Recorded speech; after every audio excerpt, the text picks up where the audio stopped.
시청자 여러분 안녕하십니까? 뉴스와이드 1부 시작합니다. 오늘은 북한과 관련한 속보 먼저 전해드리고 시작하겠습니다. 북한이 오늘 새벽 기습적으로 탄도미사일 한 발을 발사했습니다. 문재인 대통령은 김관진 청와대 안보실장으로부터 상황을 보고받고 국가안전보장회의 NSC를 긴급 소집해 회의를 주재했습니다. 이번 미사일 발사는 문재인 정부 출범 나흘 만에 이뤄진 첫 번째 도발입니다. 김근희 기자의 보도입니다. 북한이 오늘 새벽 5시 반쯤 평안북도 구성 일대에서 탄도미사일 한 발을 발사했습니다. 비행거리가 700km로 확인된 가운데 미사일 종류 등 추가 정보에 대해서는 한미가 함께 분석 작업을 벌이고 있습니다. 북한이 다시 미사일 도발에 나선 건 15일 만으로 문재인 대통령 당선 후 처음입니다. 북한은 앞서 지난달 29일 평안남도 북창 일대에서 함정을 겨냥하는 ASBM으로 추정되는 탄도미사일을 발사했지만 곧바로 폭발했습니다. 이번에 미사일을 발사한 평안북도 구성은 평양에서 북쪽으로 100km 정도 떨어진 내륙 지역으로 북한은 지난 2월 이곳에서 중장거리 탄도미사일 북극성 2형을 발사하기도 했습니다. 최근 이곳 방현비행장 일대에서 당시 사용된 것과 같은 종류로 보이는 이동식 미사일 발사대가 포착되기도 했습니다. 문재인 정부 출범 후 남북 간 대화 가능성이 커진 가운데 북한이 새 정부에 대해 초반 기선제압을 하려는 의도라는 해석도 나옵니다. MBN 뉴스 김근희입니다. 북한이 불상에 탄도미사일을 쏘면서 청와대의 움직임도 분주해지고 있습니다. 청와대 연결해서 자세한 상황 알아보겠습니다. 안보람 기자, 일단 청와대 반응 먼저 전해주시죠. 네, 일단 청와대는 다소 긴장한 모습입니다. 앞에 리포트에서 보셨듯이 북한이 무력 도발을 감행한 건 문재인 대통령이 취임한 지 나흘 만인데요. 문 대통령은 오늘 새벽 김관진 국가안보실장에게서 북한의 미사일 발사와 관련한 보고를 받고서 국가안전보장회의 NSC를 긴급 소집했습니다. 회의는 문 대통령이 직접 참석한 가운데 아침 7시부터 시작됐습니다. 북한의 도발이 있은 지 1시간 반쯤 만에 이뤄진 건데요. 취임 후 첫 북한의 도발인 만큼 문 대통령이 어떻게 대응할지에 관심이 쏠리고 있습니다. 대통령이 직접 참석하는 만큼 북한에 어떤 메시지를 던질 수 있다는 관측도 나옵니다. 자, 그런데 아직 청와대 이 내각 구성이 마무리되지 않았는데요. 오늘 회의 참석자들은 전 정권 관계자들로 이루어지는 건가요? 네, 그렇습니다. 대통령이 주재하는 NSC 참석 대상자는 국무총리와 외교부 장관, 국방부 장관, 통일부 장관, 국정원장, 국가안보실장, 비서실장 등입니다. 이 가운데 임종석 비서실장을 빼면 모두 박근혜 정부 장관들인 건데요. 약간은 어색할 수도 있는 모양새입니다. 인선이 생각보다 늦어지는 게 아니냐 이런 의견이 나오는 가운데 북한이 도발까지 감행하면서 문 대통령의 추가 인선 작업은 속도를 낼 것으로 보입니다. 최적의 인사를 선정하기 위한 치열한 고민도 계속될 전망인데요. 특히 정책실장과 국가안보실장이 누가 될지에 관심이 쏠리고 있습니다. 문 대통령은 임종석 비서실장과 김경수 더불어민주당 의원 등 일부 참모진과 함께 인사 문제를 논의하고 있는 것으로 알려졌습니다. 추가 인선 발표는 이르면 오늘쯤 이뤄질 전망입니다. 지금까지 청와대 춘추관에서 MBN 뉴스 안보라입니다. 이낙연 국무총리 후보자가 오늘 처음으로 출근해서 본격적인 인사청문회 준비에 돌입합니다. 자유한국당은 이 후보자에 대한 철저한 검증 공세를 예고했지만 국민의당과 바른정당은 발목 잡기식의 검증은 피하겠다고 밝혔습니다. 박준우 기자입니다. 초대 총리 후보자로 지명된 지 나흘 만인 오늘 이낙연 국무총리 후보자가 서울금융감독원 연수원으로 첫 출근을 합니다. 청와대가 이 총리 후보자에 대한 인사청문 요청서를 국회에 제출하면서 이 후보자도 본격적인 청문회 준비에 들어간 겁니다. 이 후보자에 대한 청문회 검증 수위를 놓고 야3당은 입장이 엇갈렸습니다. 우선 자유한국당은 이 후보자의 아들 병역 면제 등을 거론하며 제대로 검증하겠다고 엄포를 놨습니다. 도덕성과 직무 적합성을 비롯해 특히 대북관과 안보관에 대해서도 집중적으로 검증하겠습니다. 국민의당은 봐주기 검증은 경계했지만 새 정부에 가능한 한 협조할 것임을 시사했고 새 정부 첫 총리가 최대한 빨리 임명돼 장관 제청 등 정부 구성이 차질 없이 이루어질 수 있도록 역할을 다할 것입니다. 한국당과 차별화를 꾀하는 바른정당은 일부러 발목 잡는 검증은 하지 않겠다고 약속했습니다. 여당인 민주당은 4선 국회의원 출신인 이 후보자가 국회와 호흡을 맞출 최적임자임을 내세워 신속한 국회 인준에 주력할 전망입니다. MBN 뉴스 박준호입니다.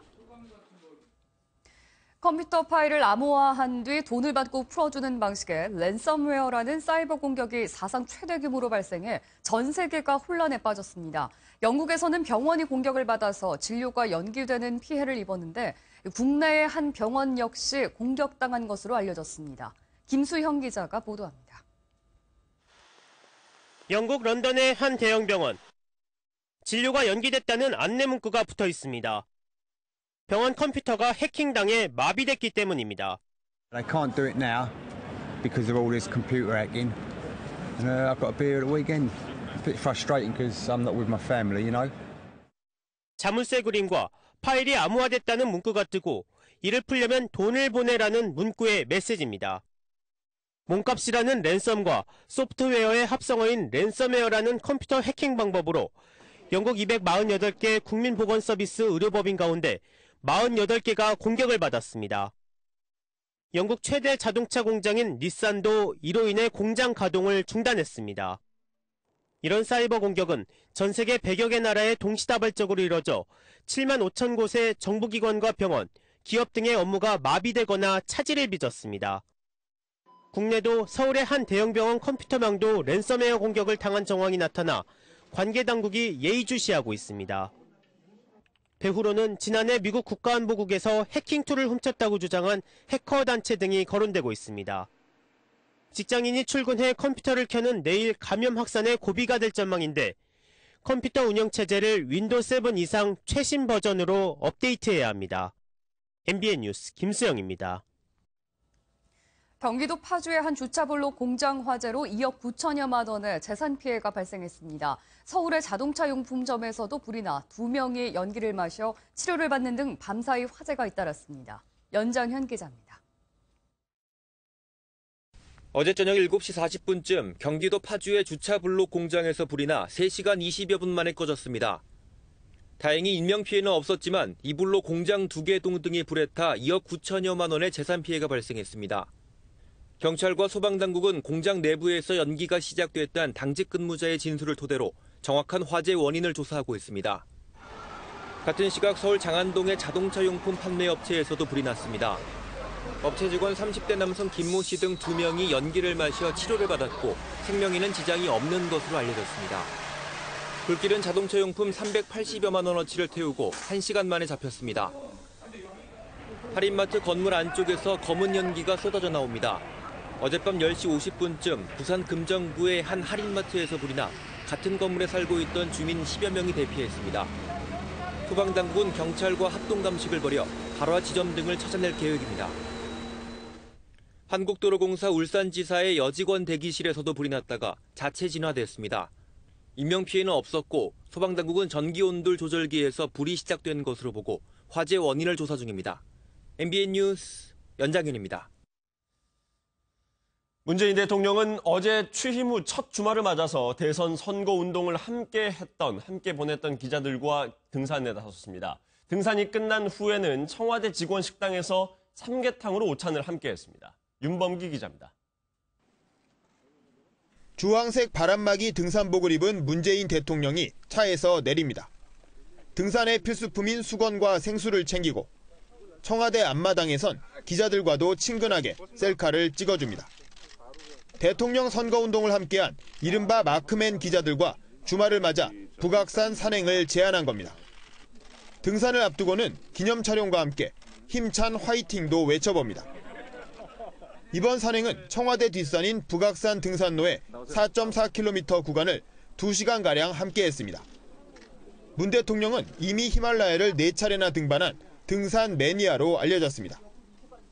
등산을 마치고는 청와대 경호관 구내식당에서 점심 식사가 이어졌습니다. 메뉴는 과거 노무현 대통령도 즐겨 먹었다는 삼계탕. 임종석 신임 비서실장이 위생장갑과 앞치마를 직접 두른 채 배식에 앞장섰습니다. 삼계탕을 받은 문 대통령은 바람막이 옷을 벗고 팔을 걷어붙인 채 기자들과 식사를 함께했습니다. 청와대 측은 대통령과 수석 비서관들이 함께하는 이런 등산 형태의 소통 모임을 앞으로도 자주 가질 계획이라고 밝혔습니다. MBN 뉴스 윤범기입니다. 문재인 대통령 부부가 드디어 어제 청와대 관저로 보금자리를 옮겼습니다. 이제 5년간 문 대통령 내외를 떠나보내야 하는 이웃 주민들은 잘 다녀오라며 인사를 건넸습니다. 길기범 기자입니다. 직접 짐가방을 끌고 홍은동 자택에서 나온 김정숙 여사가 배웅 나온 주민들을 보곤 환한 웃음을 짓습니다. 이삿짐을 싣고는 그간 정들었던 경비원, 주민들과 인사를 나눴습니다. 여기 계신 분들이 좋아하고 막 인사하고 또 그래서요. 너무너무 그냥 마음이 푸근하고 그랬었어요. 또 자신을 찾아와 억울함을 호소하는 한 여성과 이야기를 나눌 때는 함께 눈물을 흘리며 달래주기도 했습니다. 여기서 죽어가려면 자 이제 좀 차분하시고 살피도록 할게. 김 여사는 마지막까지 배웅해준 사람들을 향해 손을 흔들며 지난해 1월에 이사왔던 홍은동 자택을 떠났습니다. 관저공사로 인해 홍은동 자택에서 머물던 문재인 대통령 부부는 정비가 마무리되면서 취임 이후 나흘 만에 청와대로 이사했습니다. 문 대통령은 앞서 기자들과 산행을 위해 오전에 미리 나왔는데 문 대통령 역시 모인 주민들에게 다가가 오늘 이사 간다며 이제 오지 않으셔도 된다라고 고마움을 표현한 것으로 알려졌습니다. 그간 자택에서 출근하며 매일 주민, 지지자 등과 소통을 했지만 정식으로 청와대에 입주하면서 출근길 소통은 한동안 보기 어려울 전망입니다. MBN 뉴스 길기범입니다. 문재인 정부가 들어서면서 각종 국가 제도와 정책이 정비되고 있습니다. 그런데 한 가지 흥미로운 점이 있는데요. 바로 참여정부 때의 명칭이나 시스템이 속속 복원되고 있는 겁니다. 윤석정 기자입니다.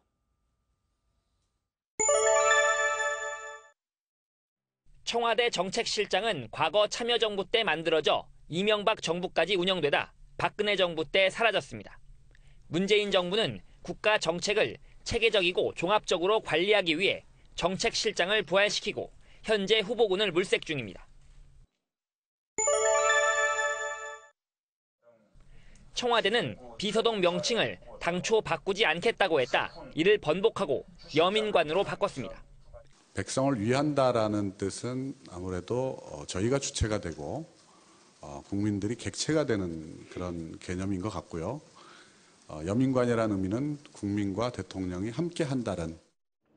비서동은 참여정부 시절인 2004년 증개축하면서 명칭을 국민과 함께한다는 여민관으로 지었는데 이명박 정부 때 국민을 위한다는 위민관으로 변경한 바 있습니다. 올해 5.18 기념식부터 임을 위한 행진곡은 다시 재창곡으로 지정됐습니다. 임을 위한 행진곡은 참여정부 때인 2003년부터 재창으로 부르다 이명박 정부가 들어선 뒤인 2009년 합창으로 바뀐 바 있습니다.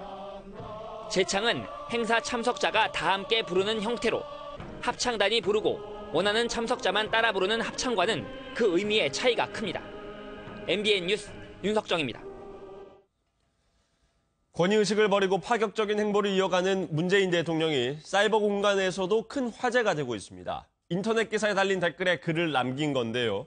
어떤 내용이었을까요? 이 소식은 이병주 기자가 취재했습니다. 세월호 수색 과정에서 사람 추정뼈가 다수 발견됐다는 인터넷 기사에 달린 댓글입니다. 단원고 학생 어머니가 안산 합동분향소에 남긴 것으로 알려진 편지 내용으로 딸을 잃은 어머니의 마음이 큰 울림을 줬습니다. 그런데 이 글 밑에 문재인 대통령이 문변이라는 아이디로 추가 댓글을 남기면서 온라인상을 뜨겁게 달구고 있습니다. 대통령은 9명의 미수습자 이름을 거론한 뒤 마음이 너무 아프다며 하루빨리 가족 품으로 돌아오길 기원했습니다. 후보 시절부터 세월호 특조위 재가동을 약속했던 문재인 대통령은 취임 직후 가진 참모들과의 오찬에서도 언급할 만큼 세월호 참사에 남다른 관심을 보였습니다. 세월호 특조위도 제대로 활동하지 못하고 끝났기 때문에 그런 부분들이 좀 다시 좀 제대로 조사되고 진실 규명되게끔 하는 그것도 필요한 것 같고요. 파격적인 소통 행보를 이어가는 대통령 모습에 네티즌들도 수백 개의 댓글을 달며 응원의 메시지를 보냈습니다. 대통령은 글을 달기 전 참모들에게 의견을 구한 것으로도 알려졌습니다.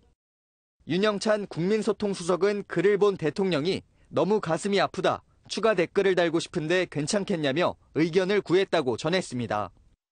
노무현 정부의 소통 방식을 이어가되 혹시 모를 파장까지 우려했다는 분석입니다.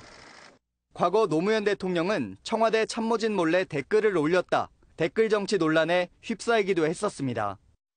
MBN 뉴스 이병주입니다. 문재인 정부 핵심 권력 자리에 386 세대가 돌아왔습니다. 80년대에는 운동권 학생이었지만 이제는 50대가 돼서 국정을 운영하는 데 노련미까지 갖췄다는 평가를 받고 있습니다. 김지영 기자가 보도합니다. 젊은 비서실장 임종석 실장은 대표적인 운동권 출신 정치인입니다. 전국 대학생 대표자 협의회 3기 의장으로 1980년대 말 운동권 리더였던 임 실장은 2000년 제도권 정치에 입문했습니다. 2000년대 참여연대에서 사법감시센터 부소장을 맡으며 정치 활동을 시작한 조국 민정수석. 조 수석은 1990년대 남한 사회주의 노동자 연맹 관련 활동으로 5개월간 옥고를 치렀습니다. 권혁기 춘추관장은 1997년 김대중 전 대통령 계보인 민주연합청년동지회 청년조직국장으로 정치권에 발을 들였습니다. 이처럼 이른바 386 세대가 문재인 정권의 핵심 권력으로 떠오른 겁니다. 386 세대는 노무현 정부 때도 정권을 잡은 바 있습니다. 그러나 부족한 정치 경험으로 관료들과 충돌했고 민생 문제 해결에 어려움을 겪었습니다. 지난 15년간 현실 정치와 각 분야에서 경험을 쌓은 386 세대. 노련해진 정무 감각을 바탕으로 문재인 대통령의 수월한 국정 운영을 뒷받침할 수 있을지 관심이 쏠립니다. MBN 뉴스 김지영입니다. 국민이 직접 장관이나 주요 인사를 추천할 수 있다면 어떨까요? 국민통합정부를 만들기 위해서 문재인 정부에서 추진하고 있는 방법 중 하나인데 과연 실현할 수는 있을까요? 오태윤 기자입니다. 이제는 보수와 진보를 뛰어넘는 대통합정부, 국민통합정부가 필요하다고 생각합니다. 대통령 후보 시절부터 국민에 의한 통합정부를 만들겠다고 강조한 문재인 대통령. 정부 출범 이후 문 대통령은 참모들에게 하루빨리 국민의 의견을 수렴하는 기구를 설치할 것을 주문했습니다. 국민인수위원회는 온 오프라인 소통 창구를 개설하여 활동하며 그 결과를 국민들께 보고하고 국민들과 직접 소통하고 여기에 국민이 직접 핵심 인사를 추천하는 국민추천제가 시행될 수 있을지도 관심입니다. 더불어민주당 통합정부추진위원회가 건의하기도 한 국민추천제는 지난 2003년 노무현 정부 인수위원회가 추진한 인터넷 장관 추천제를 보완하는 방식이 검토되고 있습니다. 가령 주요 인사가 10만 명 이상의 국민 추천을 받으면 대통령이 인선을 검토할 수 있는 겁니다. 이렇게 되면 당적이 다른 인사라도 국민의 추천을 받았다는 명분을 얻을 수 있다는 장점이 있습니다. 하지만 지명받은 인사가 전국 운영의 방향성과 어긋날 수도 있다는 점에서 국민 추천제가 어떤 방향으로 추진될지 주목되고 있습니다. MBN 뉴스 오태윤입니다.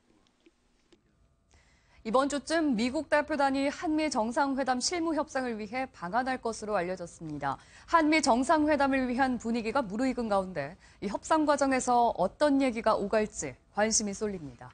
배정훈 기자가 보도합니다. 지난 10일 문재인 대통령과의 전화통화에서 미국 방문을 공식 초청하겠다고 밝힌 도널드 트럼프 미국 대통령.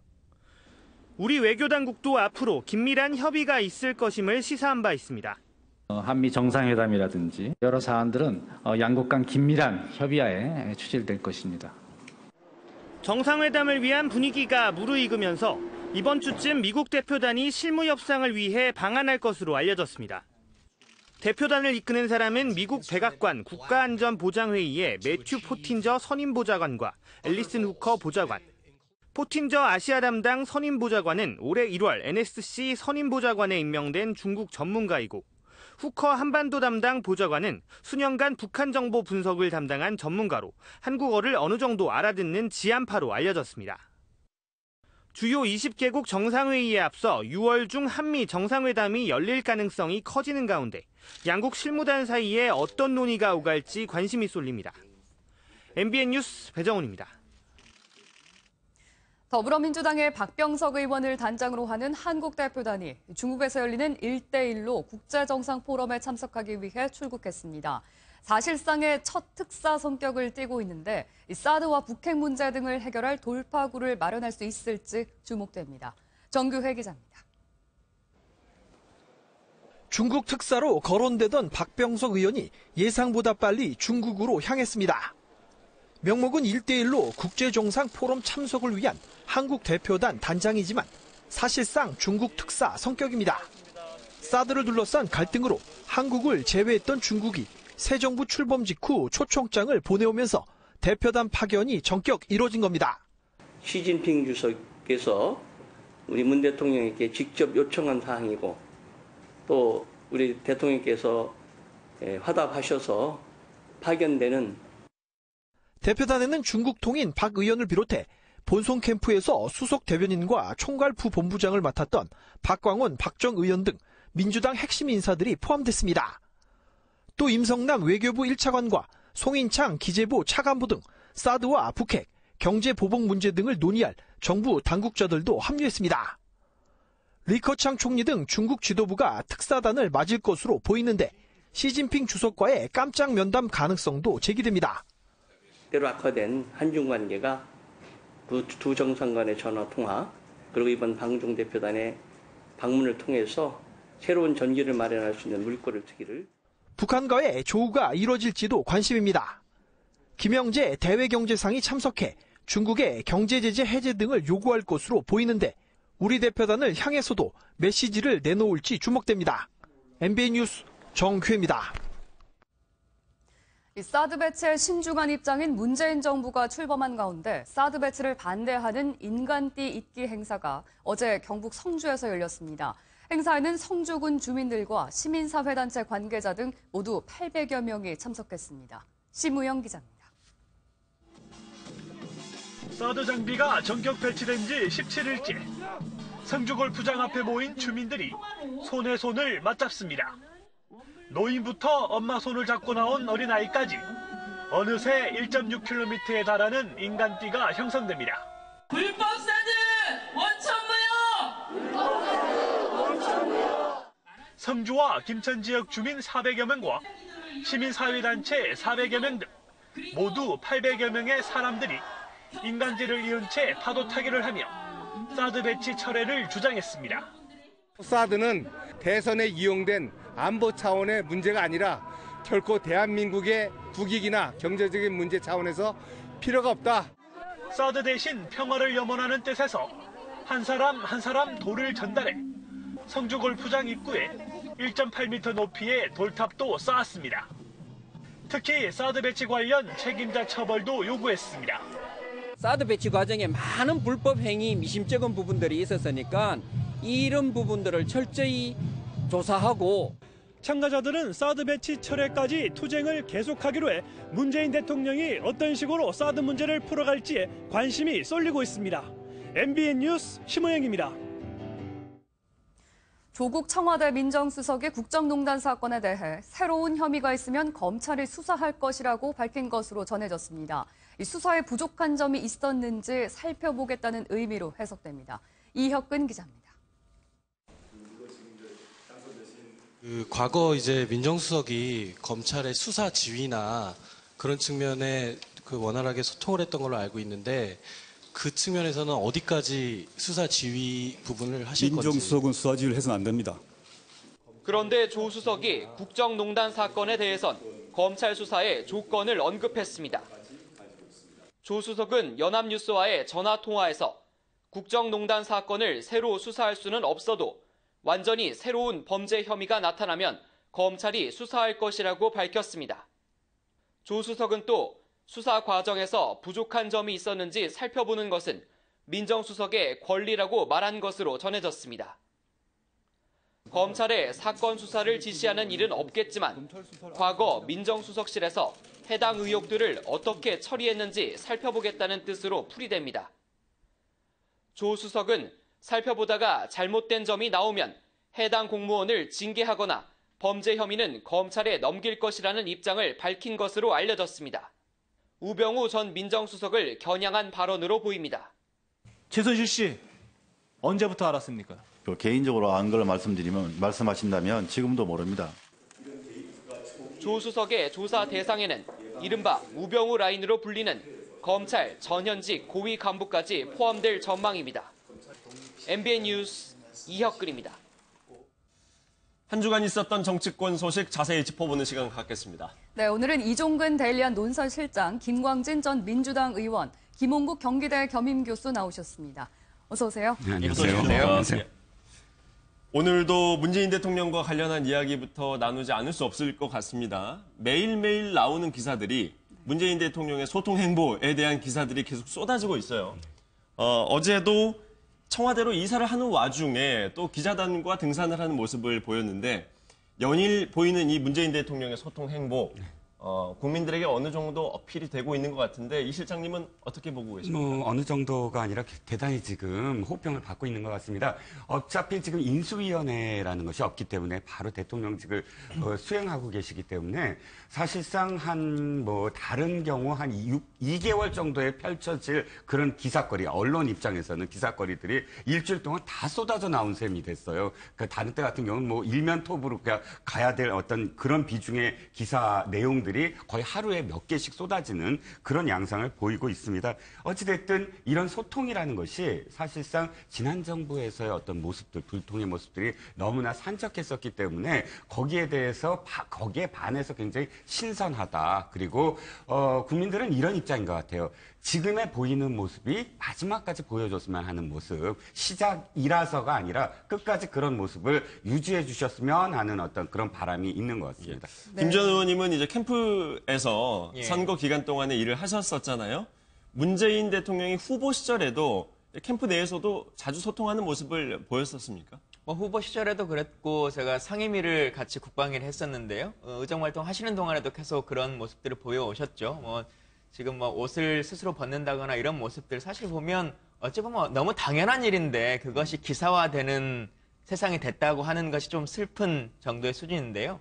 의정활동 하실 때도 본인의 가방이나 이런 것들은 절대 남에게 맡기지도 않았었고 또 음식 드시거나 하는 일들도 일반적으로 우리가 생각하는 기본적인 상식의 수준 안에서 언제든 행동하셨습니다. 네, 말씀하신 것처럼 이제 대통령이 취임하자마자 매일 오찬 약속을 잡으면서 점심 식사를 하지 않습니까? 이건 역시 뉴스가 될 정도로 이전 정부에서는 보기 힘들었던 모습이었던 것 같아요. 그렇습니다. 박 전 대통령이 혼밥, 많은 사람을 만날 수 있음에도 불구하고 관저에서 식사를 혼자 하지 않았습니까? 그런 비정상적인 행태, 대통령이 많은 사람들을 만나고 위로하고 또 정책에 대해서 같이 협의하고 나누는 장면들이 사실은 당연히 정상적일 텐데 그동안의 그런 비정상적인 틀들이 정상화되고 있다. 그리고 식사를 하면서 사실은 정치에서 식사 정치라는 게 굉장히 중요합니다. 네. 많은 분들을 또 어려운 분들도 만나고요. 또는 여러 가지 사회적인 이해관계를 가진 분들도 같이 모셔서 얘기를 듣고 사회 원로들 모셔서 또 격려도 해드리고 하는 것들이 대통령의 당연한 일상인 건데 그동안 그런 부분들이 너무나 생략이 돼 있었다.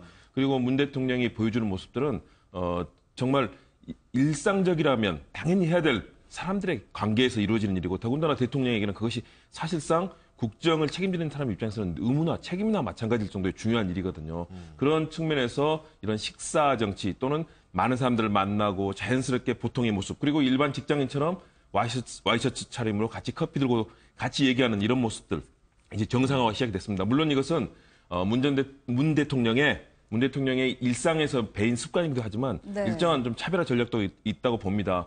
과거와 다르게 이렇게 함으로써 사실은 지지율이 41%에서 잘할 것 같다. 83%, 2배 가까이 올랐지 않습니까? 대통령이 초기에 이렇게 높은 그런 국민들의 지지를 받게 될 경우에는 국정을 원활하게 끌고 갈 수 있고 앞으로 하는 여러 가지 개혁 작업들의 동력을 얻을 수 있다는 점에서 몸에 밴 습관과 당연한 또 대통령의 그런 소탈한 모습이기도 하지만 정치적으로도 성공을 이끌어낼 수 있는 그런 요소를 가지고 있다는 측면에서 일단은 긍정적으로 보입니다. 네. 덩달아서 김정숙 영부인의 그 모습도 화제가 되고 있어요. 특유의 유쾌하고 발랄한 모습이 연일 화제인데 이번에는 자택에 찾아온 그 사람에게 라면을 드시고 가시라 이렇게 또 제안을 했다고 네, 하더라고요. 어저께였어요. 이사 준비로 굉장히 바쁘셨고 네. 보니까 이사를 위해서 복장도 거의 어떤 그런 그 가정의 주부처럼 네네. 그렇게 복장을 하고 평범한 중년 여성의 모습이었죠. 그렇죠. 평범한 네. 중년 여성의 모습, 이사 준비를 하는 안주인의 모습 그대로 이제 그 조끼를 입고 그렇게 준비를 하다가 두 가지 장면 정도가 이제 그 언론에 포착이 됐어요. 하나는 아마 공덕역에서 뭐 부동산 중개업을 하던 63세의 어떤 여성인데 예. 아마 그 재개발 때문에 억울함을 이제 호소를 하려고 찾아왔는데 며칠째 계속 찾아왔다가 아마 못 만나고 그런 와중에 막 큰 목소리로 하소연을 하다가 배가 고프다. 아침부터 와서 아무것도 못 먹었다. 이런 표현이 김정숙 여사의 귀에 들어왔나 봅니다. 네. 막 바쁘게 움직이다가 배가 고프시다고요? 하고 이제 와서 사연을 듣고 그렇다면 와서 한 끼라도 좀 드시라. 라면이라도 드시라 하고 이제 그 안에 들어갔다가 나온 장면이 또 이제 기자들한테 목도가 됐는데 예. 컵라면 한 사발을 들고 나온 그 여성이 굉장히 그래도 얼굴 표정이 굉장히 달라졌더라. 들어갈 때와 나올 때가 그래도 하소연이라도 하고 나니까 마음이 후련하다. 네. 이제 찾아오지 않겠다라고 이제 돌아갔는데 바로 이게 뭐냐면 들어주는 사람이 없었다는 거죠. 그러니까 듣는 모습. 그러니까 대통령 내외, 그러니까 뭐 김정숙 여사 포함을 해서 지금 아까 식사 자리 얘기도 했지만 말하는 대통령은 있었어도 들어주는 대통령은 없었지 않았느냐 이런 어떤 국민들의 마음이었던 것 같아요. 예. 그래서 이런 어저께 그런 어떤 그러니까 그 해프닝 뭐 그런 어떤 예. 모습도 사실은 그래 어떤 해결책을 당장 내줄 수는 없지만 예. 그래도 들어주는 모습에서 네. 사실은 국민들이 좀 안심을 예. 하고 하는 그런 어떤 모습이 아니었나 싶습니다. 문재인 대통령이 뭐 힐링 정치를 하겠다라고 했는데 어제 모습은 국민들한테 그런 메시지를 줄 수 있었던 것 같습니다. 평소에 이 영부인이 사실 활동적이라는 평을 많이 받았었잖아요. 이 평소에도 저런 모습이 사실 없었다면 어제 같은 상황에서 저렇게 행동하기가 쉽지 않았을 것 같은데요. 지금은 영부인 됐습니다만 원래 선거 기간이나 기존에도 계속 많은 사람들이 부를 때 유쾌한 정숙 씨 이렇게 불렀지 않습니까? 예. 본인을 상징하는 어떤 트레이드 마크처럼 쓰였었는데 정말 표정도 밝으시고요.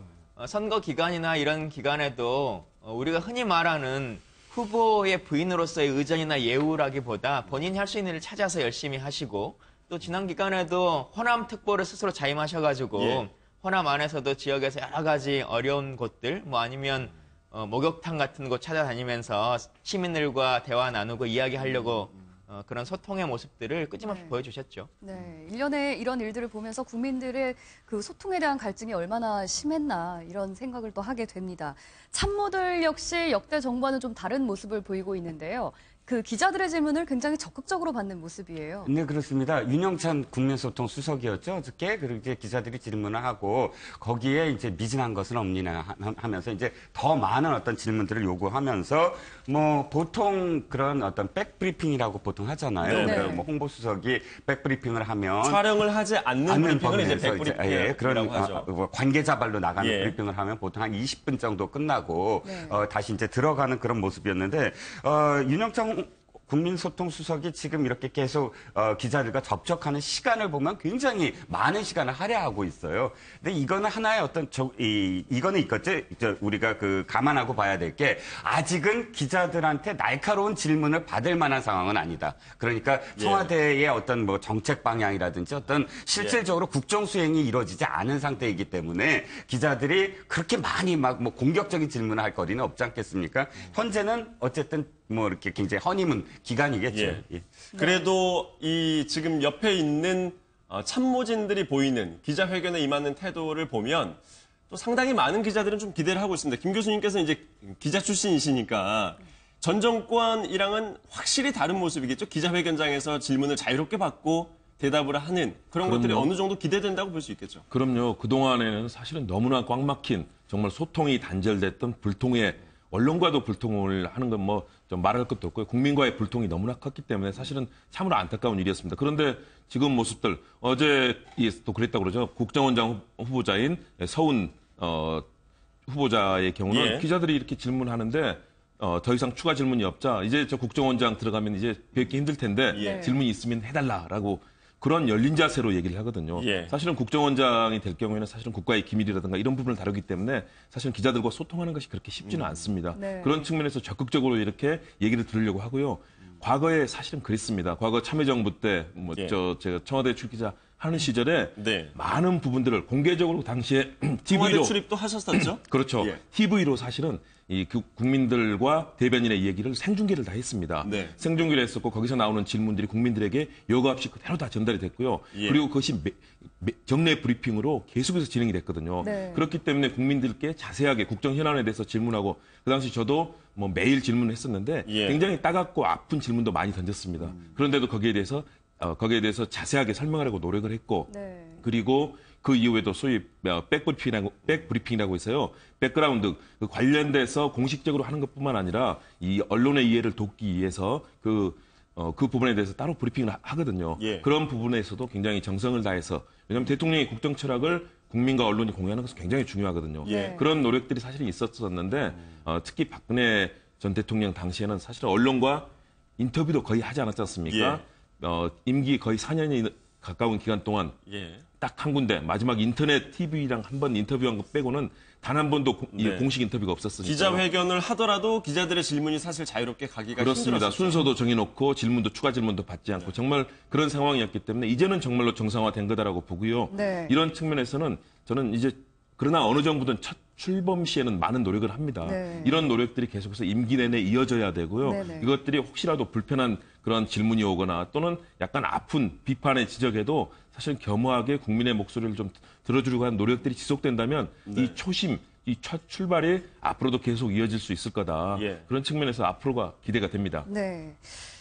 자, 이어서 청와대 인선 얘기를 좀 해봐야 될 것 같습니다. 출범하자마자 인선에 속도를 내는 모습인데 이르면 오늘쯤 추가 인선이 발표될 거다 이런 전망이 나오고 있는데 지금 가장 시급한 인선은 뭐라고 보십니까? 안보실장이죠. 오늘 아침에 북한에서 지금 미사일 발사하지 않았습니까?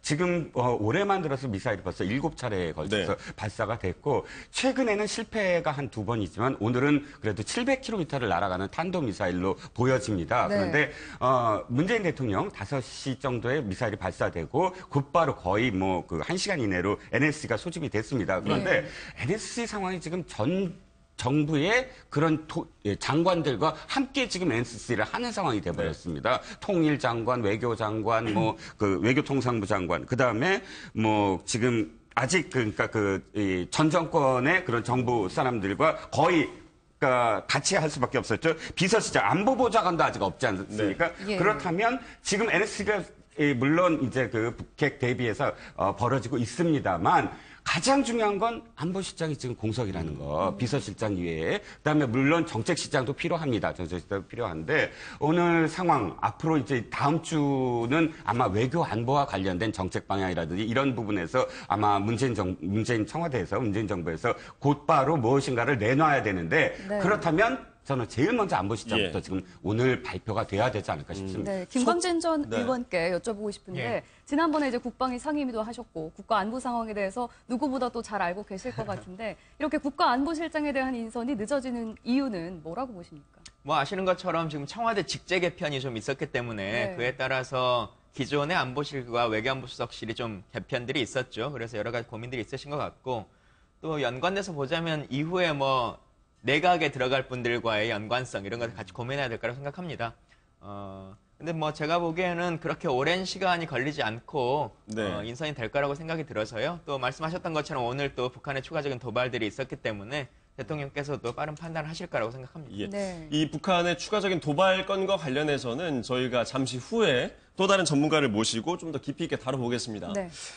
지금 청와대 인선에 대한 얘기를 계속 나누고 있는데 앞서서 이제 빨리 인선이 돼야 된다라는 지적을 해주셨는데 속도도 속도지만 사실 어떤 사람이 앉혀지느냐 이게 가장 중요한 문제 아니겠습니까? 그렇죠. 대통령이 결국에는 참모진을 통해서 일을 하기 때문에요. 그런데 지금 당과 청이 인사를 두고 약간의 잡음이 일어나는 분위기가 느껴지고 있어요. 특히 추미애 대표와 뭐 비서실장 간의 미팅이 예정돼 있었다가 조금 취소가 되는 에피소드도 있었고요. 그 부분은 어떻게 바라보고 있습니까? 그렇습니다. 당청 관계는 굉장히 중요합니다. 여당, 집권 여당의 지원을 받지 못하면 사실은 청와대가 일을 할 수 없는 거고요. 그 행정부의 성공을 담보하기가 어렵습니다. 물론 집권 여당이 과거처럼 거수기가 아니라 과거처럼 청와대가 일방적으로 지시하면 따르는 것이 아니라 협력도 하고 지원도 하면서 때로는 잘못된 정책이 펼쳐질 때는 견제도 해야 되는 거죠. 지난 박근혜 정부에서 실패가 바로 그것 아니겠습니까? 정부의 이 박 전 대통령 주도에 따라서 여당이 제 역할을 못하고 계속해서 따라가기만 했던 것들이 결국은 그 제대로 된 견제와 비판을 못했던 건데요. 예. 지금 나타나고 있는 양상들은 좀 걱정이 됩니다. 왜냐하면 임종석 비서실장이 집권당 대표, 집권 여당의 대표, 추미애 대표를 예방하기로 됐었는데 네. 사실은 약속이 불발이 되면서 당초에는 면담이 취소됐다라고 했다가 나중에 연기됐다라는 것으로 바뀌었었는데요. 네. 뭐 당초에 뭐 여러 가지 뭐 치과 치료 이런 일정의 얘기를 들었습니다. 근데 그러나 그 배경에는 사실은 여러 가지 복선들이 있었거든요. 네. 과거 선대위 시절에 김민석 전 의원을 선대위에 사실 본부장에 임명하려다가 그것이 그런 갈등이 좀 있었던 부분이 있었고요. 또 정무수석 임명권을 두고서도 지금 논란이 있는 것으로 얘기가 되고 있거든요. 그런 측면에서는 물론 추미애 대표는 이에 대해서 그런 일이 없다라고 얘기를 했습니다. 그렇지만 사실은 그동안의 뭐 정치적인 흐름을 봤을 때 그런 갈등의 양상들이 초기에 있는 것으로 보이고요. 인사가 만사입니다. 지금 인사가 굉장히 중요하거든요. 네. 그 인사의 측면에서는 특히 정무수석의 역할은 지금 일부 그런 논란이 있었지 않습니까? 가짜뉴스 논란까지 있으면서 유승민, 심상정 전 후보를 뭐 노동부 장관 또는 경제부총리에 영입한다. 뭐 이런 얘기들이 나오면서 야당이 반발을 하고 있는 상황이거든요. 가짜뉴스로 사실 판단이 됐었죠. 그렇습니다. 만일 경우 이런 사안들이 자꾸 야당과의 관계에서 어떤 논란거리가 되면은 이제는 협치를 해야 되는 상황이거든요. 네. 집권 여당이 120석밖에 되지 않는데 야당들이 도와주지 않는 한 법안 한 개도 만들 수도 없고 어떤 일을 진행하는 데 있어서는 정말로 큰 차질이 생길 수밖에 없기 때문에 저는 이런 인선의 문제가 당청에서 갈등이 아니라 빠르게 막후 조정을 통해서 어느 정도 이 협력의 단계로 진전이 돼야 초기에 그런 갈등보다는 문재인 정부가 제대로 일을 풀어내는구나 이런 흐름을 살 수 있다는 점에서 저는 당청 특히 집권 여당의 관계 좀 잘 풀어나가야 된다고 봅니다. 알겠습니다. 이 실장님. 가장 문제가 되는 게 지금 이겁니다. 당청 관계가 일사불란해서는 안 되겠죠.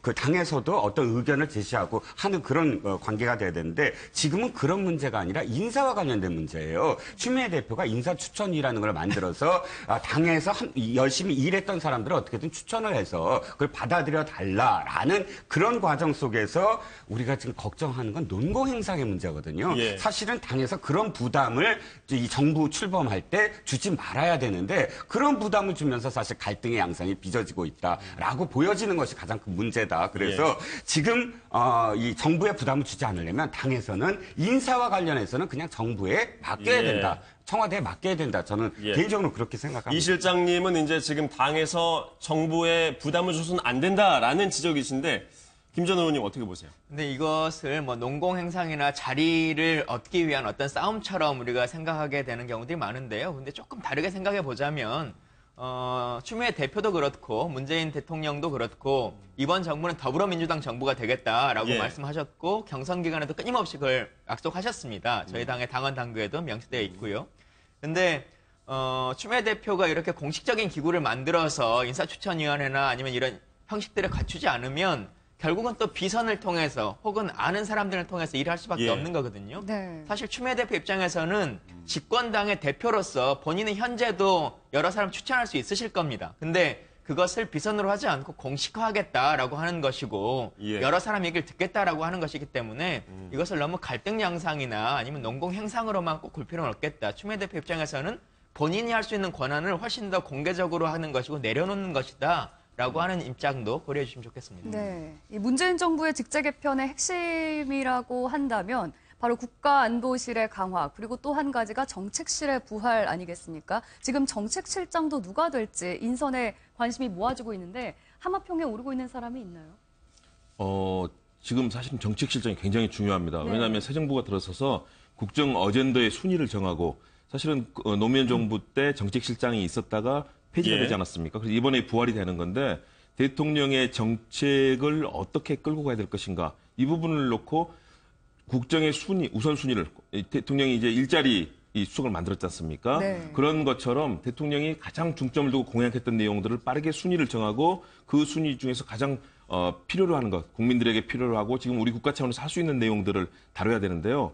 그 부분에 대해서 일단은 정책실장이 임명이 되고 네. 그리고 청와대 직제 개편이 사실은 거기서 그 인선이 이루어져야 그 부분이 빠르게 진행될 수 있다는 점에서 네. 정책실장의 필요성이 얘기되고 있고요.